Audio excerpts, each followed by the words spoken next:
Hello students, my self Deepak Kumar. आप सभी का बहुत बहुत स्वागत है इस ज्ञान विज्ञान यूट्यूब चैनल पर। आज हम लोग अमीन्स का लेक्चर नंबर 4 डिस्कस करेंगे।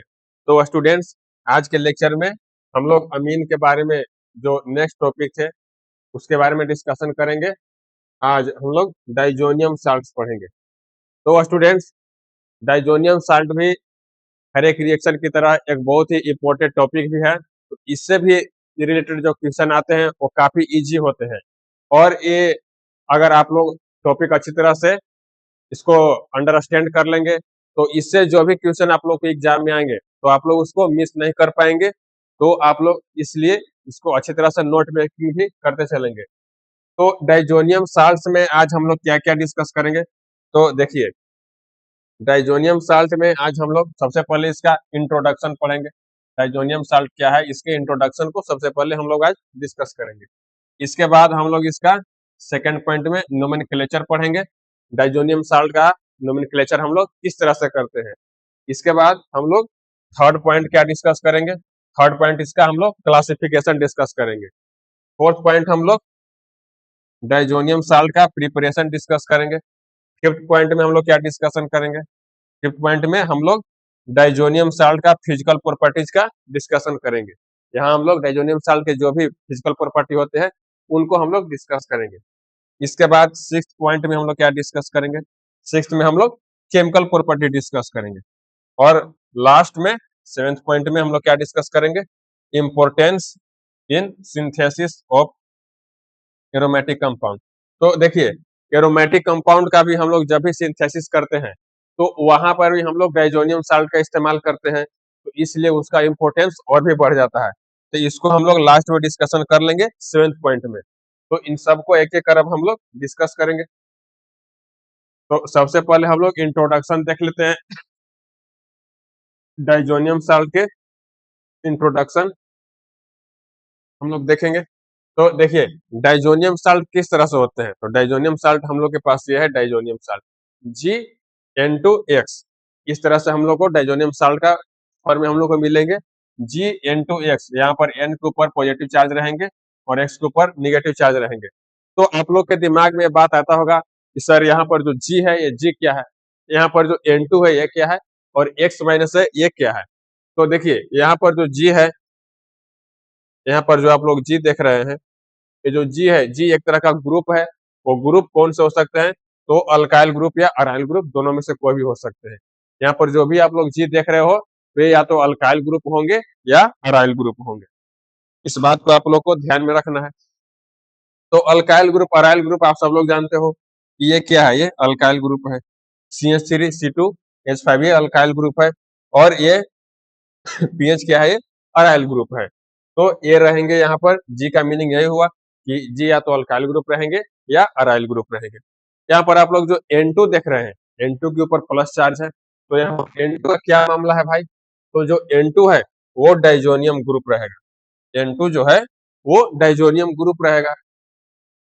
मतलब यहाँ पर N2 इस तरह से रहेंगे।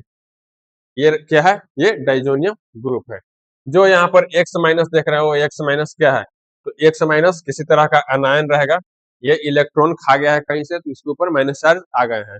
तो ये एक तरह का अनायन रहेगा। तो ये अनायन कौन कौन से यहाँ पर हो सकते हैं, तो देखिए अनायन यहाँ पर क्लोरीन आयन हो सकता है, ब्रोमीन आयन हो सकता है, एनो माइनस हो सकते हैं, HSO4 भी हो सकते हैं, और BF4 भी हो सकते हैं। तो यहाँ पर एक कंडीशन है, क्या कंडीशन है, तो देखिए डाइजोनियम साल्ट का ये कंडीशन है। डाइजोनियम साल्ट का कंडीशन ये है कि यहाँ पर जो जी रहेंगे, ये जो ग्रुप है जी, तो ये या तो अल्काइल ग्रुप हो सकते हैं या अराइल ग्रुप हो सकते हैं। जो N2 आप लोग देख रहे हैं ये क्या होंगे, ये डाइजोनियम ग्रुप होंगे। और जो यहाँ पर एक्स माइनस आप लोग देख रहे हैं, तो एक्स माइनस क्या होंगे, ये अनायन होंगे। अनायन कौन कौन से हो सकते हैं, यहाँ हम लोगों ने देख लिया, क्लोरीन, ब्रोमीन, NO2 माइनस और HSO4 और BF4, यहाँ पर ये अनायन हो सकते हैं। तो ये हुआ इंट्रोडक्शन। ये हम लोगों ने अब तक डाइजोनियम साल्ट का इंट्रोडक्शन देख लिया है। इसको आप लोग नोट कर लीजिएगा, क्योंकि ये बहुत ही फ्रीक्वेंटली, ये सारे टर्म फ्रीक्वेंटली आप लोग को देखने को मिलेंगे। तो आप लोग के कंफर्ट के लिए ये सब नोट कर लेना मस्ट है, इसलिए आप लोग नोट कर लीजिए। तो इसका अब हम लोग नोमेनक्लेचर भी देखेंगे। हम लोगों ने इसका इंट्रोडक्शन तो देख लिया, तो अब हम लोग डाइजोनियम साल्ट का नोमेनक्लेचर डिस्कस करेंगे। तो इसका जो नोमेनक्लेचर होगा तो उसको जनरली हम लोग 3 पार्ट्स में करते हैं। तो सबसे पहले क्या करते हैं, तो सबसे पहले हम लोग पेरेंट हाइड्रोकार्बन को देखते हैं। इनका पेरेंट हाइड्रोकार्बन क्या है, वो अल्काइल ग्रुप है या अराइल ग्रुप है। सबसे पहले जो भी डाइजोनियम साल्ट रहेंगे उनमें जो ग्रुप रहते हैं उस ग्रुप के ऊपर सबसे पहले हम लोग फोकस करेंगे कि वो अल्काइल ग्रुप है या अराइल ग्रुप है, जिसको हम लोग पेरेंट हाइड्रोकार्बन बोलते हैं। सबसे पहले हम लोग इसको देख लेंगे। उसके बाद सेकेंड स्टेप में हम लोग क्या करेंगे, तो उसमें हम लोग डाइजोनियम ग्रुप को देखेंगे। डाइजोनियम ग्रुप N2+ होने चाहिए। और उसके बाद नेम ऑफ अनायन, अनायन का नेम क्या है, जो X- होंगे वो अनायन, उनके नेमिंग क्या है, तो उनको हम लोग नेमिंग करेंगे। जैसे एग्जाम्पल के थ्रू हम लोग देखते हैं। तो यहाँ पर देखिए, ये डाइजोनियम साल्ट है। ये क्या है, डाइजोनियम साल्ट है। तो इसका हम लोग नेमिंग करेंगे, ये हम लोग इनका नोमेनक्लेचर करेंगे। तो इनके नोमेनक्लेचर में सबसे पहले हम लोग क्या करेंगे, तो पेरेंट हाइड्रोकार्बन को सबसे पहले हम लोग देखेंगे। तो इसका पेरेंट हाइड्रोकार्बन क्या है, तो बेंजीन है। सबसे पहले हम लोग बेंजीन लिखेंगे, बेंजीन। उसके बाद क्या होते हैं, तो उसके बाद डाइजोनियम को हम लोग लिखेंगे। तो इसके बेंजीन के बाद क्या होंगे, डाइजोनियम। और उसके बाद जो अनायन है, तो अनायन यहाँ पर कौन है, तो क्लोराइड है। तो बेंजीन डाइजोनियम क्लोराइड, इस तरह से इनका नोमेनक्लेचर हम लोग जनरली करते हैं। और इस तरह से इस में हम लोग देखेंगे कि इनका हम लोग नेमिंग कैसे करेंगे। तो इनमें जो पेरेंट हाइड्रोकार्बन क्या है, इनमें भी पेरेंट हाइड्रोकार्बन बेंजीन है। इनमें भी जो पेरेंट हाइड्रोकार्बन क्या है, बेंजीन है। तो सबसे पहले हम लोग बेंजीन लिखेंगे। उसके बाद हम लोग क्या लिखेंगे, डाइजोनियम। और उसके बाद ये जो अनायन कौन से है, तो अनायन है हाइड्रोजन सल्फेट। अनायन कौन से है, तो हाइड्रोजन सल्फेट है। यहाँ पर अनायन हम लोग के पास हाइड्रोजन सल्फेट है। तो इसलिए इसका हम लोग नेमिंग कैसे करेंगे, बेंजीन डाइजोनियम हाइड्रोजन सल्फेट। तो इस तरह से इनका नेमिंग किया जाता है। तो हम लोगों ने देख लिया कि इनका नेमिंग कैसे करते हैं। सबसे पहले हम लोग पेरेंट एटम सॉरी इनका जो पेरेंट हाइड्रोकार्बन रहेंगे, सबसे पहले पेरेंट हाइड्रोकार्बन की नेमिंग हम लोग करेंगे। उसके बाद जो नाइट्रोजन ग्रुप रहेंगे डाइजोनियम, तो उनको हम लोग पहले उसके बाद नेमिंग करेंगे। और सबसे लास्ट में जो अनायन रहेंगे उनका हम लोग नेमिंग करेंगे। तो इस तरह से हम लोगों ने नेमिंग भी देख लिया। इसको आप लोग नोट कर लीजिए।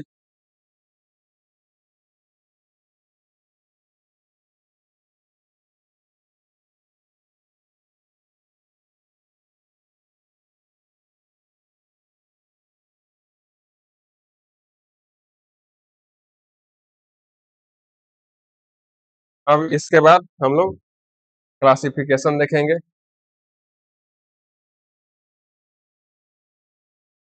डाइजोनियम सेल का क्लासिफिकेशन किस तरह से किया जाएगा, तो देखिए इनके क्लासिफिकेशन भी हम लोग जनरली दो तरह से करते हैं। तो फर्स्ट में हम लोग क्या करेंगे, फर्स्ट में हम लोग एलिफेटिक, सबसे पहले एलिफेटिक, जो अल्काइल ग्रुप वाले होते थे उनको एलिफेटिक हम लोग बोलते हैं। अगर एलिफेटिक रहेंगे तो उनको हम लोग कैसे नेमिंग करेंगे, तो अल्काइल डाइजोनियम साल्ट, उनका नेमिंग कैसे होगा, अल्काइल डाइजोनियम साल्ट, इनका एक क्लासिफिकेशन हुआ। और सेकंड क्लासिफिकेशन कौन से होंगे, सेकंड क्लासिफिकेशन कौन से होंगे, जो ग्रुप रहेंगे वो यहाँ पर अब एलिफेटिक नहीं रहेंगे, यहाँ पर एरोमेटिक रहेंगे। अगर ग्रुप एरोमेटिक रहेंगे तो उनको हम लोग कैसे क्लासिफाई करेंगे, एरेने डाइजोनियम साल्ट, इनको एरेने डाइजोनियम साल्ट। अगर एलिफेटिक रहेंगे तो एल्काइल डाइजोनियम साल्ट बोलेंगे। और जब उनको एरोमेटिक रहेंगे, जब जो ग्रुप रहेंगे वो एरोमेटिक रहेंगे, तो एरेने डाइजोनियम साल्ट, इनका इस तरह से हम लोग क्लासिफाई करेंगे। तो इन सब को एक चार्ट के थ्रू भी हम लोग देख लेते हैं। तो देखिए, जब अल्काइल डाइजोनियम साल्ट रहेंगे, जब एलिफेटिक ग्रुप रहेंगे तो उसमें कैसे करेंगे, और जब एरोमेटिक रहेंगे एरेने डाइजोनियम साल्ट, तो उनमें हम लोग कैसे इनका क्लासिफिकेशन करेंगे। तो देखिए जब एलिफेटिक है तो इस तरह से इनका एग्जाम्पल क्या है, ये क्या है, ये अल्काइल ग्रुप है, तो ये एलिफेटिक ग्रुप हो गया। तो इनको हम लोग इस तरह से क्लासिफाई करते हैं, ये एग्जाम्पल हो गया। जब एरोमेटिक रहेंगे तो एरोमेटिक क्या है, ये क्या है, एरोमेटिक है, यहाँ पर एरोमेटिक है। तो इनको इस तरह से हम लोग क्लासिफाई करेंगे। और यहाँ जो अल्काइल डाइजोनियम साल्ट जो होते हैं वो हाईली अनस्टेबल होते हैं। जो भी अल्काइल डाइजोनियम साल्ट होंगे वो हाईली अनस्टेबल होंगे, और जो एरेनाडाइजोनियम साल्ट होंगे वो क्या होंगे, वो रूम टेम्परेचर पर स्टेबल होंगे, स्टेबल एट रूम टेम्परेचर, मतलब 0 to 5 डिग्री सी यहाँ पर ये स्टेबल होंगे। सॉरी, यहाँ पर stable at low temperature, room temperature नहीं होगा। और इनमें कुछ इंपॉर्टेंट पॉइंट्स भी है जिसको आप लोग स्टार फॉर्म में नोट करेंगे। वो पॉइंट्स क्या है, तो देखिए, stability of benzene diazonium salt at low temperature is due to the presence of resonance. तो यहाँ पर देखिए, ये जो अल्काइल डाइजोनियम साल्ट है वो तो अनस्टेबल होते हैं, किंतु एरेनेट डाइजोनियम साल्ट जो होते हैं वो लो टेम्परेचर पर स्टेबल होते हैं। ऐसा क्यों होता है, क्योंकि उनमें एरोमेटिक जो कंपाउंड होते हैं, जो एरोमेटिक पार्ट होता है, तो उसमें रेजोनेंस स्टेब्लिश होते हैं। तो उस रेजोनेंस के कारण वो लोग क्या होते हैं, वो स्टेबल हो जाते हैं जनरली लो टेम्परेचर पर। उनका यही रीजन है, इसको भी आप लोग नोट कर लीजिएगा।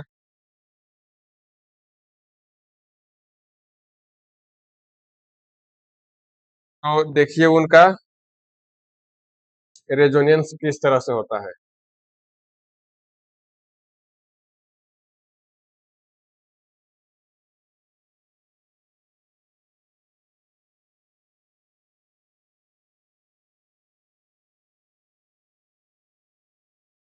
यहाँ पर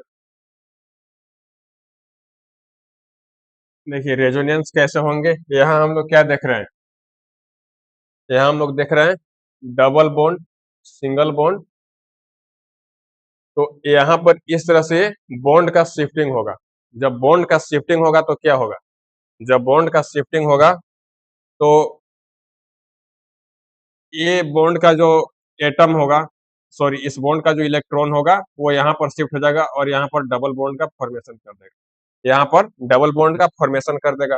जब ये इलेक्ट्रॉन यहाँ पर शिफ्ट हो गए तो यहाँ पर क्या आएगा, प्लस चार्ज आ जाएगा, यहाँ पर प्लस चार्ज आ जाएगा, क्योंकि ये इलेक्ट्रॉन यहाँ पर शिफ्ट हो गए हैं, तो यहाँ पर डबल बॉन्ड का फॉर्मेशन हो जाएगा। और जब डबल बॉन्ड यहाँ पर फॉर्म हो जाएंगे तो ये बॉन्ड भी ब्रेक हो जाएगा, ये बॉन्ड ब्रेक हो जाएगा और इसका भी इलेक्ट्रॉन शिफ्टिंग हो जाएगा और इसके ऊपर माइनस चार्ज आ जाएंगे।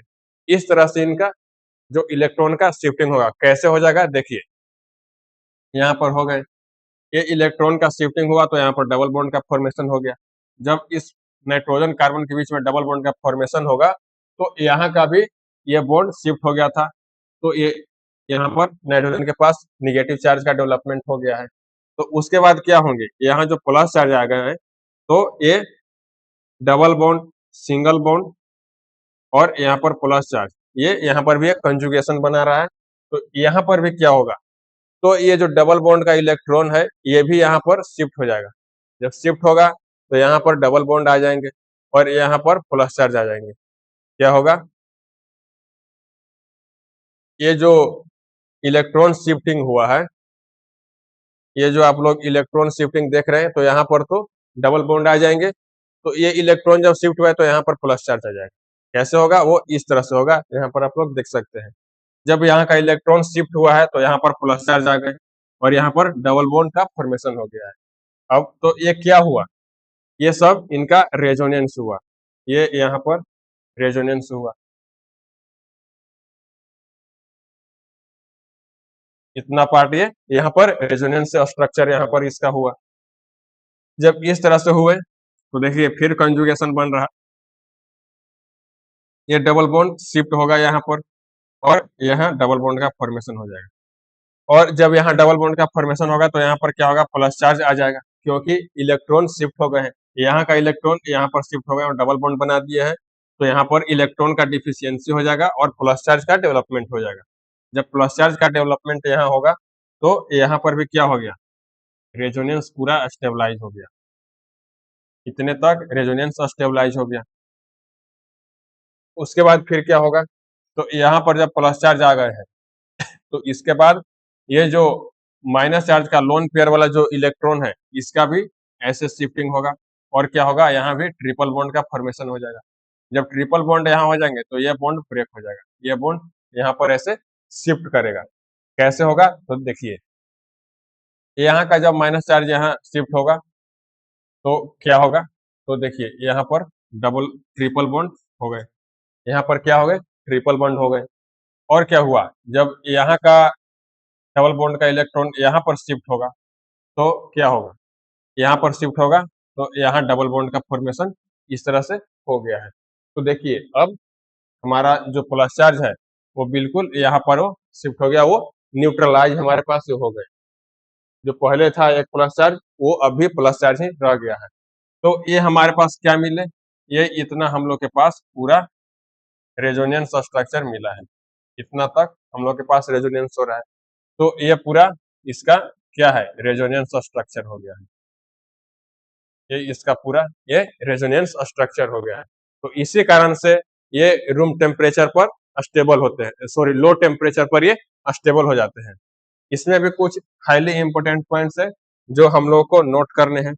वो क्या है, तो देखिए, since partial double bond character is present between carbon and nitrogen in the benzene diazonium cation, hence removal of N2 is difficult.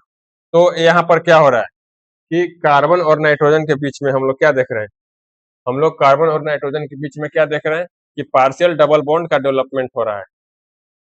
Carbon और नाइट्रोजन के बीच में ये क्या है, ये कार्बन है। तो कार्बन और नाइट्रोजन के बीच में क्या है, पार्शियल डबल बॉन्ड कैरेक्टर आ जा रहा है। तो पार्शियल डबल बॉन्ड कैरेक्टर जब आ जाएगा तो N2 को यहाँ से बाहर निकालना थोड़ा डिफिकल्ट है, ये इजी नहीं है।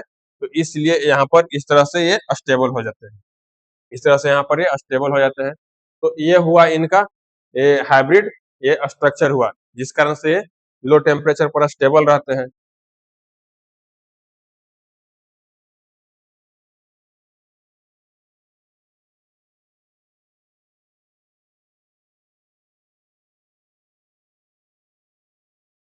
और देखिए, जो एरोमेटिक डाइजोनियम साल्ट होते हैं वो तो लो टेम्परेचर पर स्टेबल होते हैं, वो परंतु कुछ ऐसे भी साल्ट हैं वो क्या है, वो रूम टेम्परेचर पर भी स्टेबल रहते हैं। कुछ ऐसे डाइजोनियम साल्ट जो है वो रूम टेम्परेचर पर भी स्टेबल रहते हैं। वो कौन से है, तो ये है benzene diazonium chloride. Benzene diazonium chloride जो है ये रूम टेम्परेचर पर भी स्टेबल रहता है। तो इसको आप लोग अच्छी तरह से याद रखेंगे कि बेंजीन डाइजोनियम क्लोराइड जो है वो रूम टेम्परेचर पर भी स्टेबल रहता है। बाकी सब जितने भी aromatic diazonium chloride sorry aromatic diazonium salt होते हैं वो क्या होते हैं, वो लो टेम्परेचर पर स्टेबल होते हैं, किंतु ये यहाँ पर रूम टेम्परेचर पर भी स्टेबल होता है।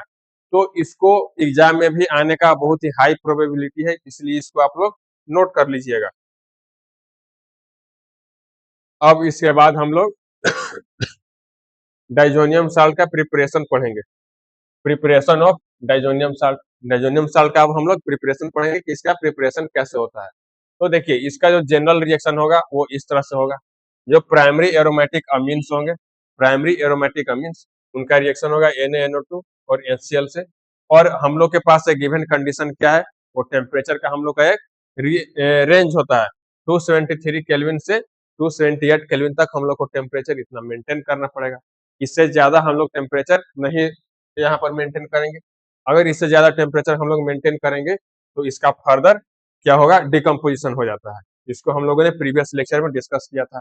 तो देखिए, सबसे पहले हम लोग प्राइमरी एरोमेटिक अमीन्स लेंगे, उनका हम लोग NaNO2 से HCl के प्रेजेंस में रिएक्शन करवाएंगे और ये टेम्परेचर को हम लोग को मेंटेन रखना पड़ेगा। और इसके बाद हम लोग को क्या मिलेंगे, एरेनी डाइजोनियम क्लोराइड हम लोग को मिलेंगे। इसके बाद हम लोग को एरेनी डाइजोनियम क्लोराइड हम लोग को मिलेंगे। तो इस तरह से हम लोग को डाइजोनियम साल्ट का प्रिपरेशन हो गया। तो देखिए, रिएक्शन इज कॉल्ड डाइजोटाइजेशन। तो इस रिएक्शन को हम लोग डाइजोटाइजेशन भी बोलते हैं, तो इसको भी आप लोग याद रखेंगे।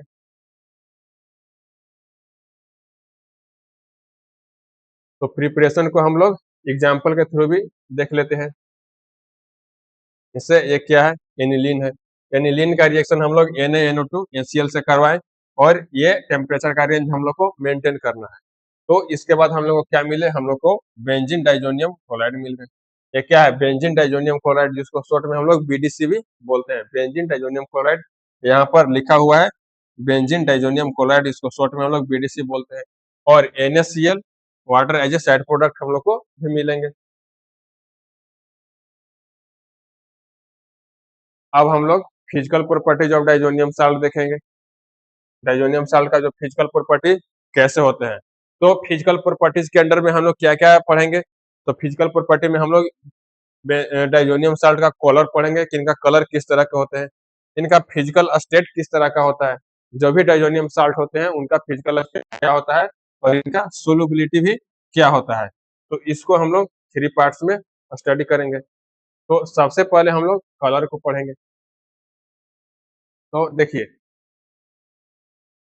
सबसे पहला जो फिजिकल प्रॉपर्टी है हम लोग कलर पढ़ेंगे। तो कलर, ये बेंजीन डाइजोनियम क्लोराइड का जो कलर होते हैं वो, सॉरी, बेंजीन डाइजोनियम साल्ट का जो कलर होते हैं, कलर इनका कैसा होता है, तो इनका जो कलर होता है वो कलरलेस होते हैं, इनका कोई कलर नहीं होता है। बेंजीन डाइजोनियम साल्ट जो होते हैं वो कलरलेस होते हैं। इनका जो फिजिकल स्टेट कैसा होता है, तो फिजिकल स्टेट इनका क्रिस्टलाइन सॉलिड होते हैं। जो भी बेंजीन डाइजोनियम साल्ट होंगे वो क्रिस्टलाइन सॉलिड के रूप में वो रहते हैं, वो लिक्विड या गैस के फॉर्म में नहीं रहते हैं। और इनका सोल्युबिलिटी कैसा है भाई, बेंजीन डाइजोनियम साल्ट का सोल्युबिलिटी कैसा है, तो सोल्युबिलिटी को भी हम लोग देख लेते हैं। Benzene diazonium salt is soluble in water, ये वाटर में सोलुबल होते हैं, ये वाटर में सोलुबल होते हैं। और यहाँ पर एक एक्सेप्शन है, बेंजीन डाइजोनियम फ्लोरेट, फ्लोरोबोरेट, जो बेंजीन डाइजोनियम फ्लोरोबोरेट होते हैं ये वाटर में इनसोलुबल होते हैं, ये एक एक्सेप्शन है, इसको भी आप लोग याद रखेंगे कि जो भी बेंजीन डाइजोनियम साल्ट होते हैं वाटर में सोलुबल होते हैं, किंतु ये जो बेंजीन डाइजोनियम फ्लोरोबोरेट होते हैं ये इनसोलुबल होते हैं वाटर में, तो इसको आप लोग नोट कर लेंगे।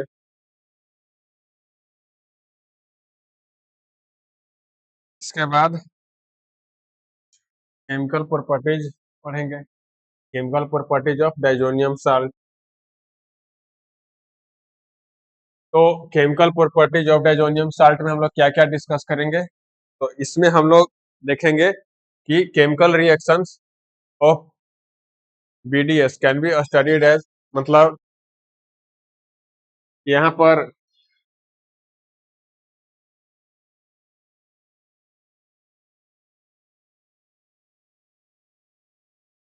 हम लोग BDS के जो केमिकल प्रॉपर्टीज डिस्कस करेंगे तो उसको हम लोग जनरली 2 पार्ट्स में स्टडी करेंगे। तो सबसे फर्स्ट पार्ट में हम लोग क्या डिस्कस करेंगे, तो फर्स्ट पार्ट में reactions involving displacement of Dizo group.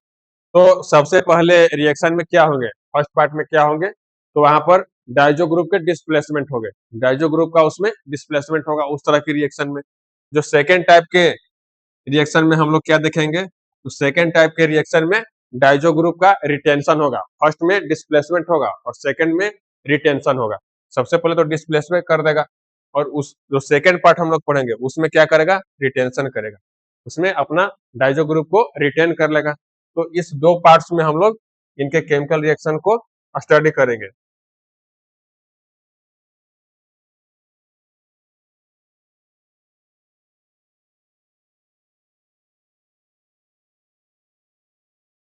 तो फर्स्ट पार्ट में हम लोग देखेंगे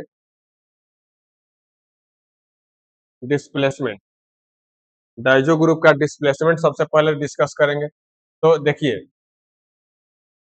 यहाँ पर बेंजीन डाइजोनियम साल्ट का जो ये वाला पार्ट है, ये वाला जो नाइट्रोजन वाला पार्ट हम लोग देख रहे हैं, तो ये क्या है, ये बेस्ट लिविंग ग्रुप है, ये बेस्ट लिविंग ग्रुप है। तो यहाँ पर इसको कैसे हम लोग सब्स्टिट्यूट करेंगे, इसका जब डिस्प्लेसमेंट होगा तो इसको सब्स्टिट्यूट कौन सा करेगा, तो इसको substituted by chlorine, bromine, iodine, CN, ये सब इनको सब्स्टिट्यूट करेंगे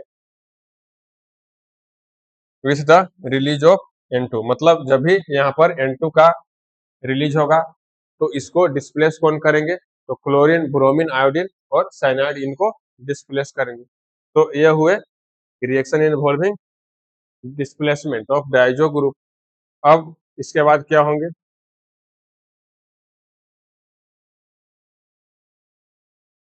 इसके बाद जो डाइजो ग्रुप का डिस्प्लेसमेंट होगा तो इसको भी हम लोग हेलोजन और साइनाइड दोनों को अलग अलग डिस्कस करेंगे। तो इसमें कौन कौन से होंगे, इनमें सैंडमेयर रिएक्शन भी होते हैं और गैटरमैन भी होते हैं। सेंडमेयर और गेटरमैन भी होते हैं। तो सबसे पहले हम लोग क्या डिस्कस करेंगे? सबसे पहले क्या होते हैं? बाई आयोडीन हो सकते हैं। सबसे पहले जब हेलोजन हम लोग सेलेक्ट करेंगे तो सबसे पहले हम लोग क्या देखेंगे? बाई आयोडीन भी हो सकते हैं। जो सेकंड होंगे वो क्या होंगे?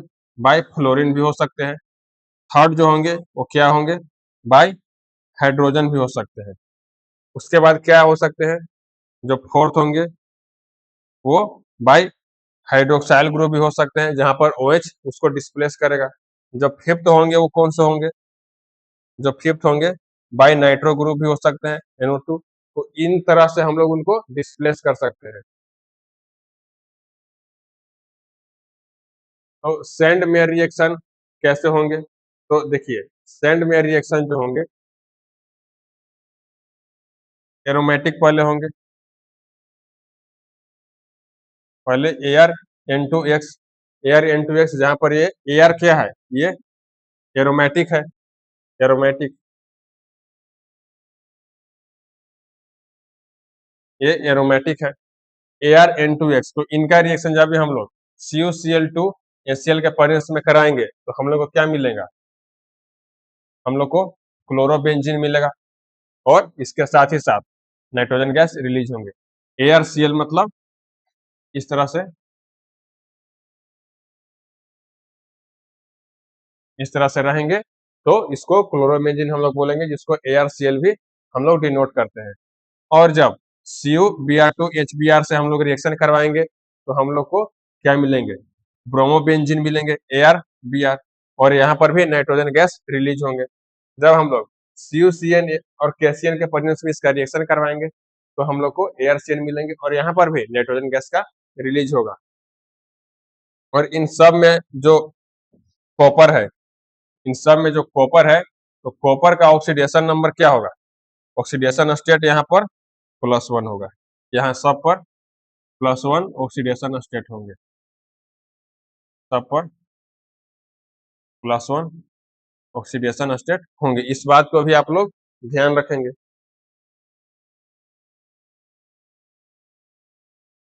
कुछ एग्जाम्पल के थ्रू भी हम लोग देखते हैं। जैसे देखिए, डाइजोनियम साल्ट का रिएक्शन हम लोग Cu2Cl2 HCl के प्रेजेंस में जब करवाएं तो हम लोग को क्या मिले? ये है,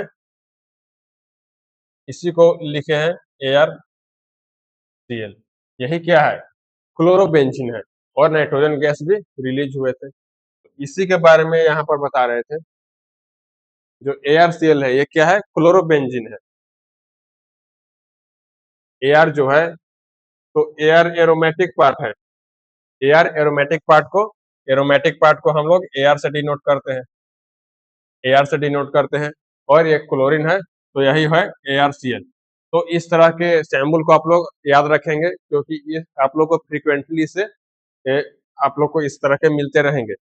यहाँ पर भी हम लोग डाइजोनियम साल्ट को Cu2Br2 और HBr के प्रेजेंस में जब भी रिएक्शन करवाएंगे तो इससे हम लोग को क्या मिलेंगे? हम लोग को ब्रोमोबेंजीन मिल जाएंगे, ब्रोमोबेंजीन, और साथ ही साथ नाइट्रोजन गैस भी यहाँ पर रिलीज होंगे।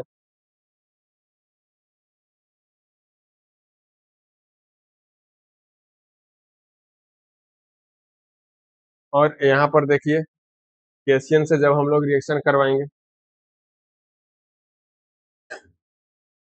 कैसियन से जब हम लोग रिएक्शन करवाएंगे, सॉरी, CuCN कैसियन के प्रेजेंस में जब हम लोग रिएक्शन करवाएंगे तो यहाँ पर साइनोबेंजीन हम लोग को मिल जाएंगे, यहाँ पर साइनाइड ग्रुप का एडिशन हो जाएगा, और नाइट्रोजन गैस यहाँ पर भी रिलीज होंगे। तो ये हुआ डिस्प्लेसमेंट, डाइजो ग्रुप का डिस्प्लेसमेंट हो गया। अब हम लोग गेटरमैन रिएक्शन भी पढ़ेंगे। गेटरमैन रिएक्शन में क्या होता है? तो गेटरमैन रिएक्शन में बेंजीन डाइजोनियम साल्ट को, बेंजीन डाइजोनियम साल्ट को हम लोग रिएक्शन करवाते हैं किससे? कॉपर के पाउडर से, जो HX के प्रेजेंस में होंगे।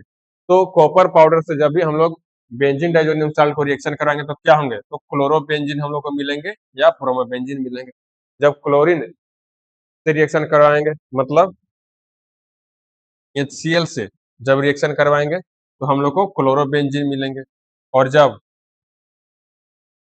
HBr से रिएक्शन करवाएंगे तो हम लोग को ब्रोमोबेंजीन मिलेंगे। इस तरह के हम लोग को प्रोडक्ट मिलेंगे। तो यह हुआ गेटरमैन रिएक्शन। तो ये रिएक्शन किस तरह से होते हैं, देखिए, जब बेंजीन डाइजोनियम साल्ट को हम लोग CuBr से रिएक्शन करवाएंगे तो हम लोग को ब्रोमोबेंजीन मिल गए।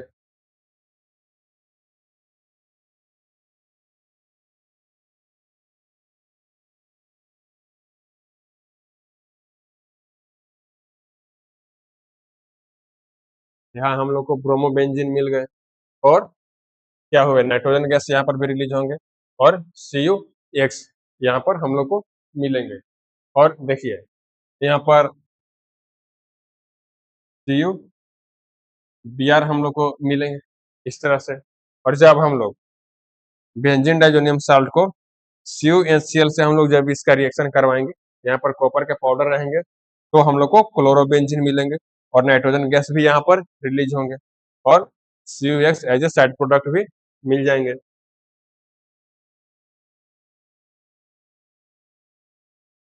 तो सैंडमेयर और गेटरमैन का कुछ कंपैरिजन भी हम लोग देख लेते हैं।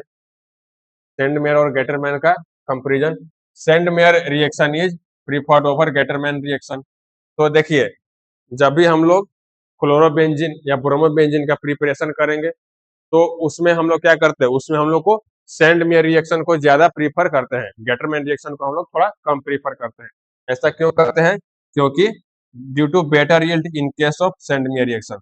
तो जब भी हम लोग सैंडमेयर रिएक्शन के थ्रू क्लोरोबेंजीन या ब्रोमोबेंजीन का प्रिपरेशन करते हैं तो इसमें हम लोग को यील्ड ज्यादा मिलता है।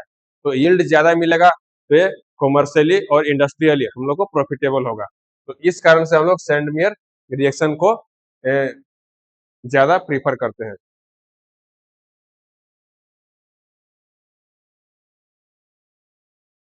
और जब आयोडीन से हम लोग इसका डिस्प्लेसमेंट करवाएंगे तो क्या होगा, आयोडीन से जब डिस्प्लेसमेंट करवाएंगे तो iodine is not easily introduced into benzene ring directly. तो यहाँ पर क्या होगा, तो आयोडीन डायरेक्टली यहाँ पर रिएक्शन नहीं कर पाएगा। तो इससे क्या होगा, but when the benzene diazonium salt solution is treated with Ki, iodobenzene is formed. तो यहाँ पर जो आयोडीन है, तो आयोडीन बेंजीन से इजिली यहाँ पर रिएक्शन नहीं कर पाएगा, इजिली बेंजीन यहाँ पर रिएक्शन नहीं कर पाएगा, तो हम लोग क्या करेंगे, तो उसको हम लोग पोटेशियम आयोडाइड से ट्रीटमेंट करवाएंगे। तो हम लोग पोटेशियम आयोडाइड से ट्रीटमेंट करवाएंगे तो यहाँ से हम लोग को आयोडोबेंजीन का फॉर्मेशन हो जाएगा। तो यहाँ से हम लोगों को आयोडोबेंजीन का फॉर्मेशन हो जाएगा, किंतु आयोडीन डायरेक्टली यहाँ पर बेंजीन से नहीं कंबाइन करेगा। जैसे देखिए, यहाँ पर डाइजोनियम साल्ट से हम लोग पोटेशियम को ट्रीटमेंट करवाएं तो यहाँ पर हम लोग को आयोडोबेंजीन मिल गए, किंतु डायरेक्टली हम लोग आयोडीन से इसका ट्रीटमेंट करवाएंगे तो नहीं होगा। यहाँ डायरेक्टली हम लोग आयोडीन से ट्रीटमेंट करवाएंगे तो नहीं होगा, हम लोग को पोटेशियम आयोडाइड का हेल्प लेना पड़ेगा। इस तरह से यहाँ पर नाइट्रोजन गैस भी रिलीज होंगे और कैल्शियम का भी फॉर्मेशन होगा।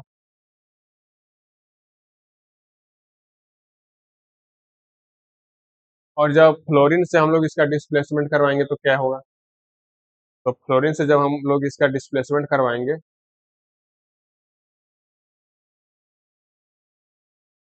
तो इस रिएक्शन को हम लोग क्या बोलते हैं, इस रिएक्शन को हम लोग, reaction is known as Balz Schiemann reaction.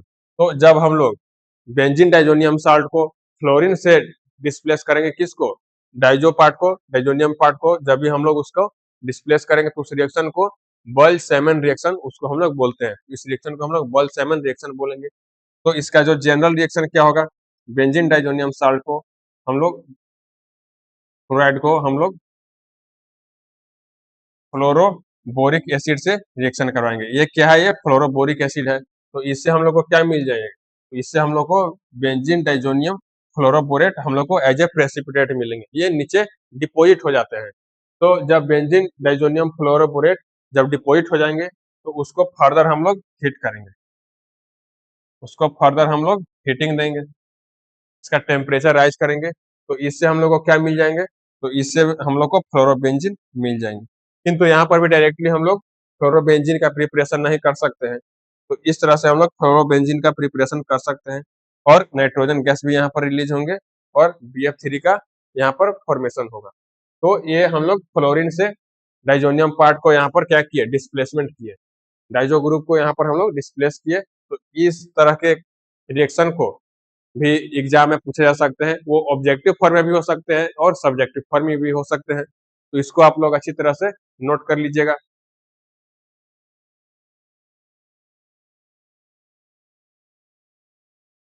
Bulge Simon reaction यहाँ पर क्या होता है, यह जो आप लोग बल्ज साइमन रिएक्शन देख रहे हैं, बल्ज साइमन रिएक्शन क्या होंगे, तो देखिए,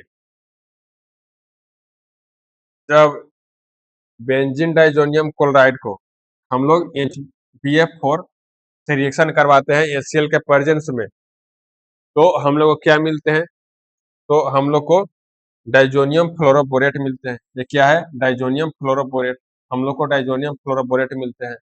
तो इसको हम लोग क्या करते थे, फर्दर हीटिंग इसका करते थे, जिससे इसका डिकम्पोजिशन होता था और हम लोग को फ्लोरोबेंजीन फाइनली मिल जाते थे।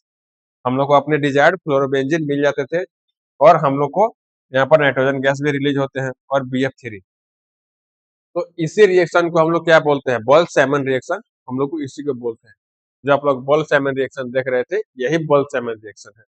तो यहाँ पर क्या होता है, बेंजीन डाइजोनियम क्लोराइड को हम लोग HBF से रिएक्ट करवाते हैं, तो इससे हम लोग को डाइजोनियम फ्लोरोबोरेट मिलते हैं और इसके फर्दर जब हम लोग हीटिंग करवाएंगे तो इसका डिकम्पोजिशन होगा और फ्लोरोबेंजीन हम लोग को फाइनली मिल जाते हैं।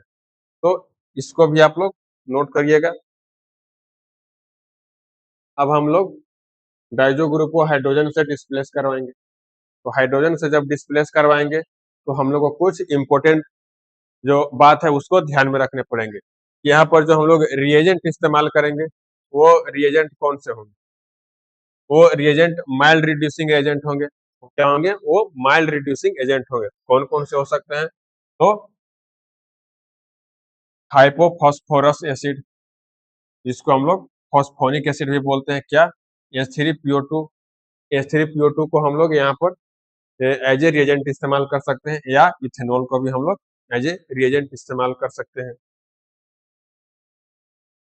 तो ये रिएक्शन कैसे होगा, ये रिएक्शन कैसे होगा, तो बेंजीन डाइजोनियम क्लोराइड का रिएक्शन जब भी हम लोग H3PO2 से करवाएंगे वाटर के प्रेजेंस में, तो ये क्या होंगे, हम लोग को मिलेंगे, हम लोग को फाइनली बेंजीन मिलेंगे और इससे नाइट्रोजन गैस भी रिलीज होंगे। और जो हम लोग को फाइनल रिजल्ट मिलेंगे वो क्या रहेंगे, वो रहेंगे फास्फोरस एसिड।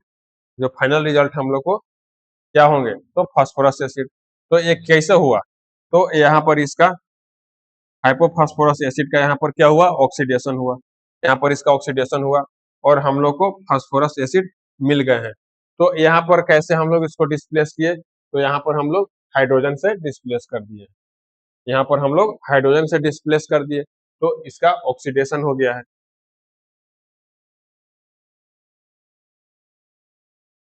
कुछ और एग्जाम्पल के थ्रू देखते हैं। तो यहाँ पर हम लोग बेंजीन डाइजोनियम क्लोराइड को इथेनॉल से हम लोग रिएक्ट करवाएंगे। तो इथेनॉल से हम लोग रिएक्ट करवाएंगे तो क्या होंगे, जब इथेनॉल से हम लोग रिएक्ट करवाएंगे तो हम लोग को इथेनॉल मिलेंगे, हम लोग को क्या मिलेंगे, इथेनॉल मिलेंगे। तो इथेनॉल मिले तो यहाँ पर क्या हुआ, तो यहाँ पर भी ऑक्सीडेशन हुआ, यहाँ पर भी ऑक्सीडेशन हुआ। तो हम लोग डाइजो ग्रुप को कैसे डिस्प्लेस किए, तो यहाँ पर भी हम लोग हाइड्रोजन के थ्रू ही उसको डिस्प्लेस किए।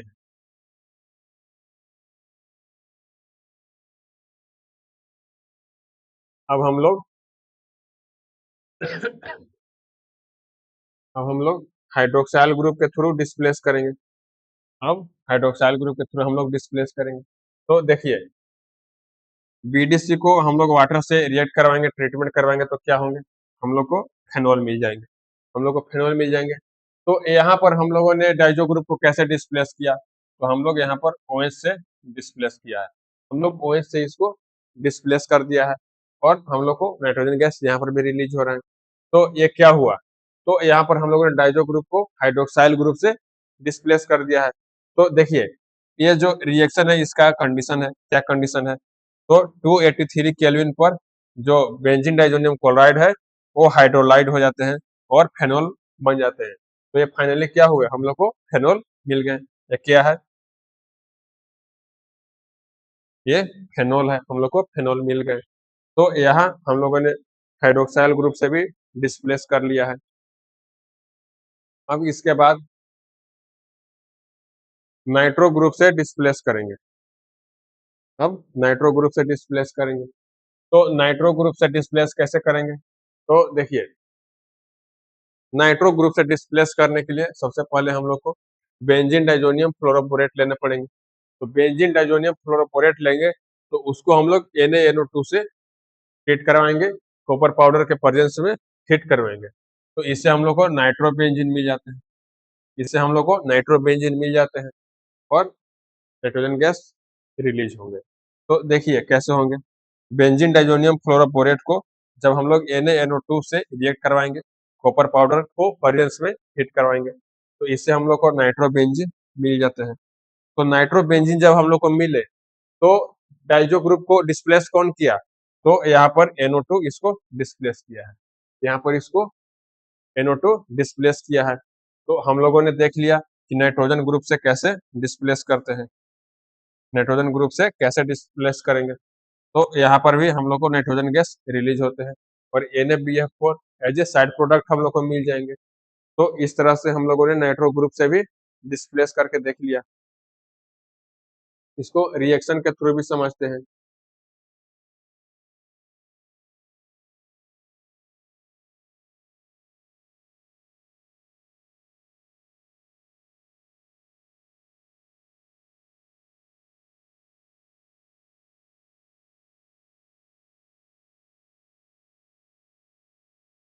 यहाँ हम लोग देख रहे हैं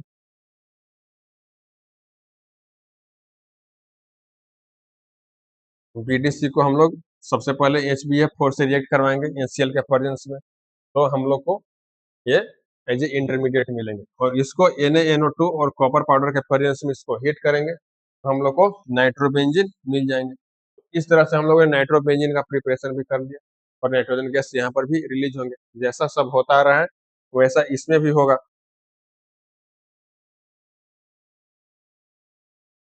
अब इसमें हम लोग कपलिंग रिएक्शन को देखने जा रहे हैं।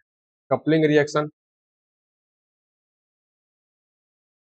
तो कपलिंग रिएक्शन कब होंगे? तो जब रिटेंशन होगा।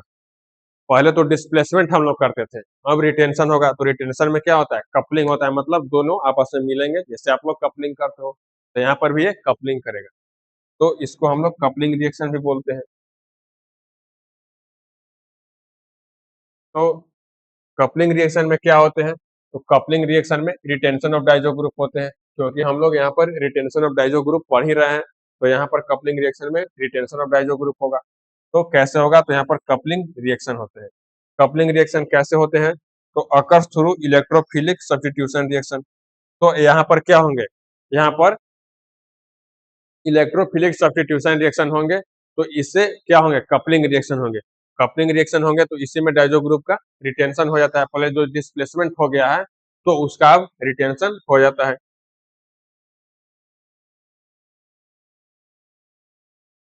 जैसे देखिए,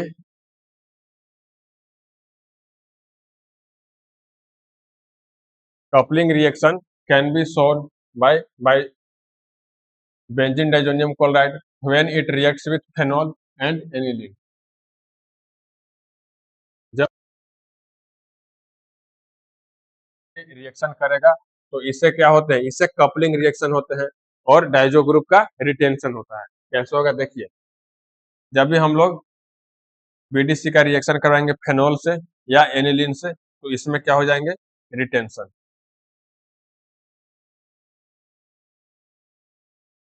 यहाँ पर रिटेंशन हो जाएंगे।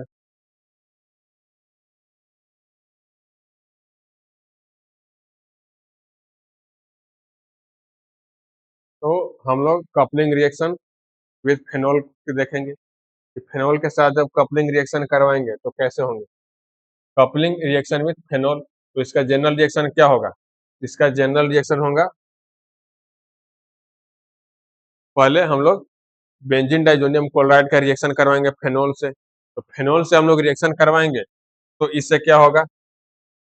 पैरा हाइड्रोक्सी, पैरा हाइड्रोक्सी और जो बेंजीन यहाँ पर बनेंगे, यहाँ पर क्या होंगे, पैरा पोजीशन पे हाइड्रोक्साइल ग्रुप का एडिशन होगा, तो पैरा हाइड्रोक्सी अजोबेंजीन यहाँ पर बनेंगे और वाटर का भी फॉर्मेशन होगा। तो यहाँ पर क्या हुआ, यहाँ पर रिटेंशन हुआ, डाइजो ग्रुप का क्या हुआ, यहाँ पर रिटेंशन हो गया। जैसे देखिए,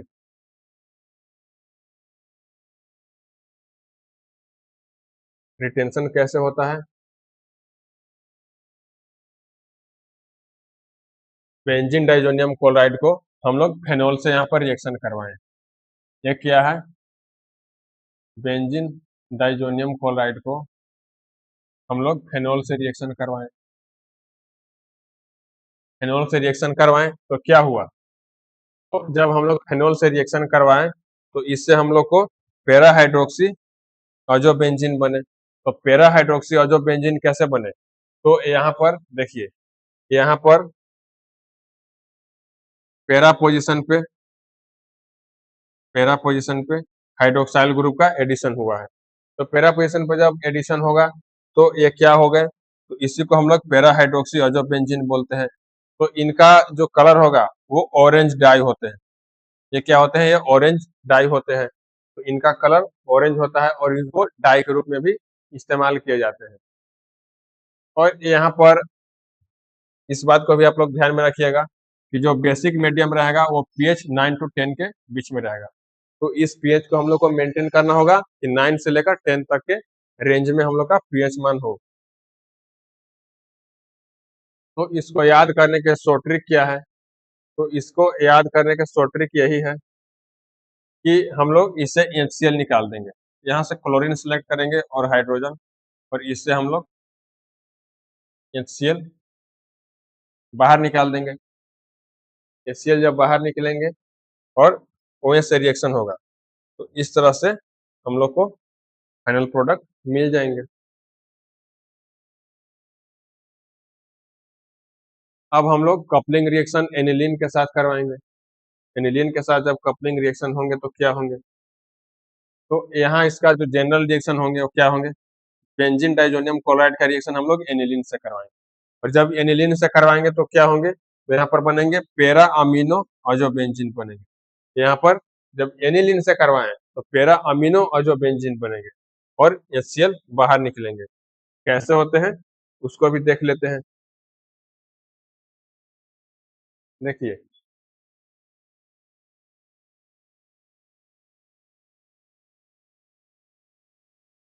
ये क्या है, बीडीसी। बीडीसी का रिएक्शन हम लोग एनिलीन से कराएं।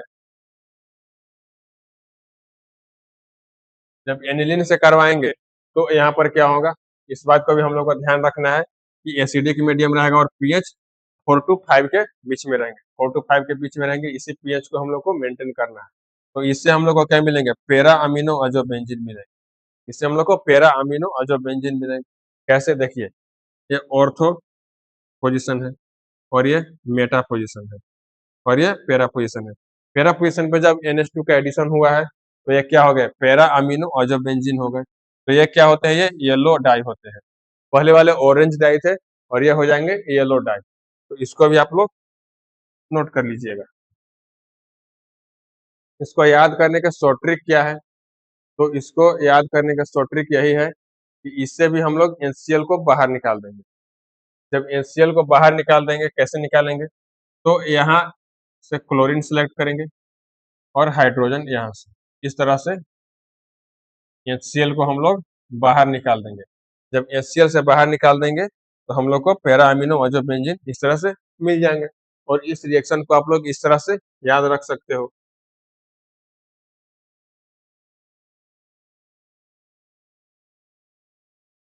यहाँ रिटेंशन के बाद हम लोग देख रहे हैं कि दो तरह के जो हम लोग को डाई मिल रहा है, ये जो हम लोग को येलो डाई, ऑरेंज डाई, ये सब मिल रहे हैं। तो यहाँ पर आप लोग एक तरह के ट्रेंड देखेंगे।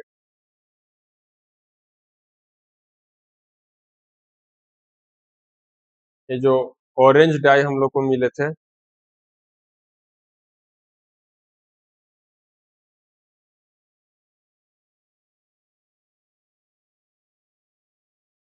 ये देखिए, ये है ऑरेंज डाई दो तरह के हम लोग को डाई मिले, जब भी रिटेंशन रिएक्शन हम लोग करवाएं तो रिटेंशन में हम लोग को क्या मिले, दो तरह के हम लोग को डाई मिला, एक ऑरेंज डाई मिला और एक येलो डाई मिला।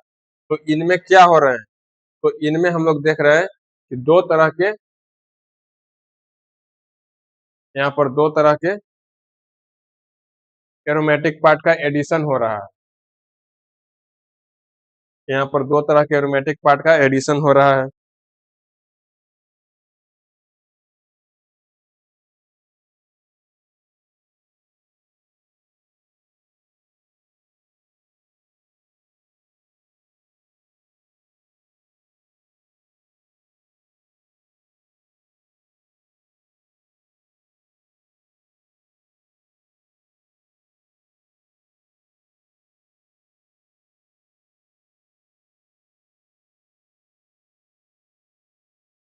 यहाँ देखिए दो तरह के एरोमेटिक पार्ट का एडिशन हो रहा है, एक एरोमेटिक पार्ट ये है और एक एरोमेटिक पार्ट ये है। तो यहाँ पर हम लोग को देखने को मिल रहा है कि दो तरह के एरोमेटिक पार्ट का यहाँ पर एडिशन हो रहा है, तो इसी में रिटेंशन होता है, इसी से हम लोग को रिटेंशन हो रहा है।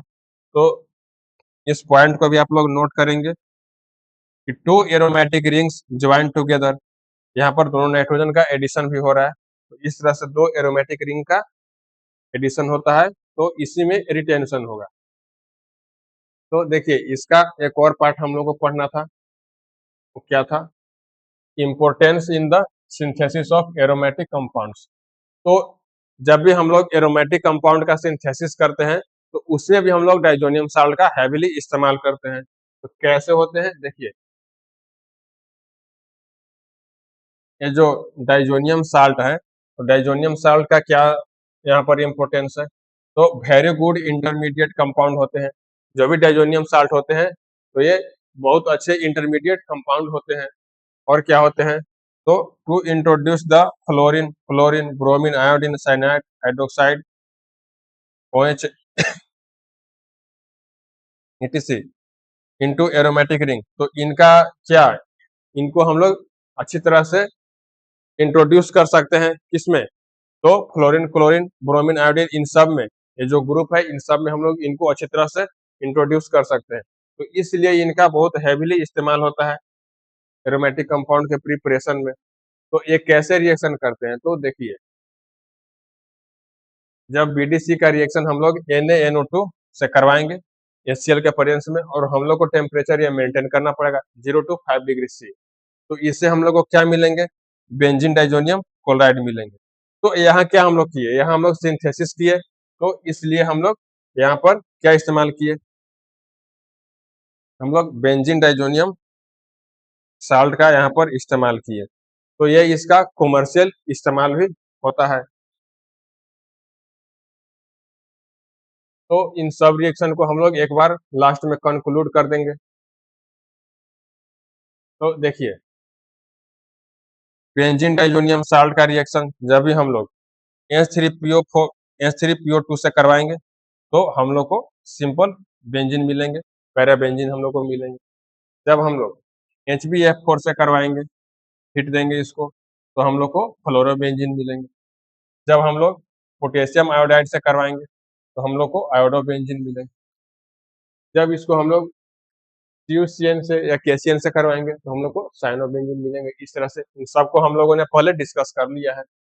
और जब भी हम लोग H3CH2OH से हम लोग जब इसका मतलब इथेनॉल से हम लोग इसका रिएक्शन कराएंगे तो हम लोग को पैराबेंजीन यहाँ पर भी मिलेंगे। और जब हम लोग बीडीसी का रिएक्शन CuCl2 से करवाएंगे तो यहाँ पर भी हम लोग को क्लोरोबेंजीन ही मिलते हैं। और जब हम लोग Cu2Br2 से करवाएंगे तो यहाँ पर भी हम लोग को ब्रोमोबेंजीन मिलते हैं। और जब हम लोग बीडीसी को वाटर से ट्रीट करवाएंगे तो हम लोग को फेनॉल मिलते हैं। तो इतने तरह के रिएक्शन को अभी तक हम लोगों ने डिस्कस कर लिया है। तो इन सब को आप लोग फाइनली नोट कर लेंगे, क्योंकि ये आज का एक फाइनल कंक्लूजन है। आज जो भी हम लोग आज के लेक्चर में डिस्कस किए हैं जितने तरह के रिएक्शन को, उन सब को यहाँ पर समराइज करके यहाँ पर ये आप लोग को दिया जा रहा है, तो इसको आप लोग नोट कर लीजिएगा।